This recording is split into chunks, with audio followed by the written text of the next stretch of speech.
Jollibee yung mas malakas daw. Ready, get set? Gusto ni Jollibee yung pinakamalakas. Ready, get set? Gusto ni Jollibee yung pinakamalakas. Ready, get set?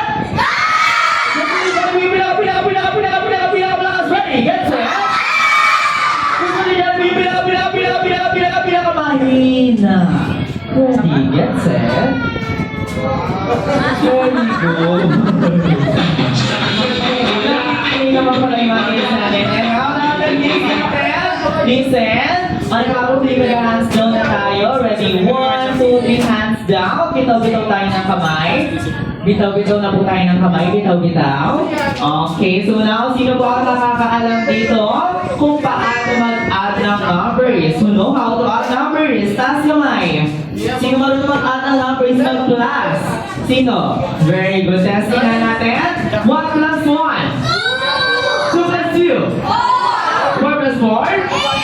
8 plus 2. Ayun! 10 is the correct answer. Very good. Okay, sino dito ang nakakaalam ng larong the boat is sinking? Group yourselves into. Ano? Sige, the boat is sinking. Sino?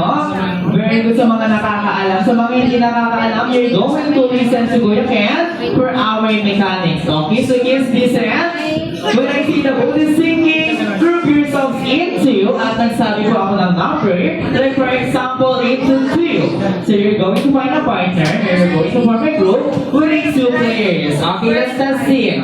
Okay, group yourselves into 2. 2.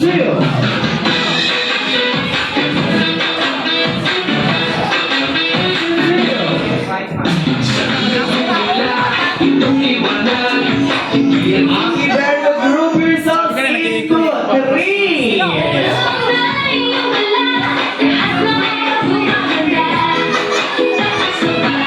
Hindi siya kasama, hindi siya bata sa ating dyan. Patingin ako, ilan na tayo? 3, kailangan natin ng 3 players. 3. Okay, group yourselves into 4. Apat.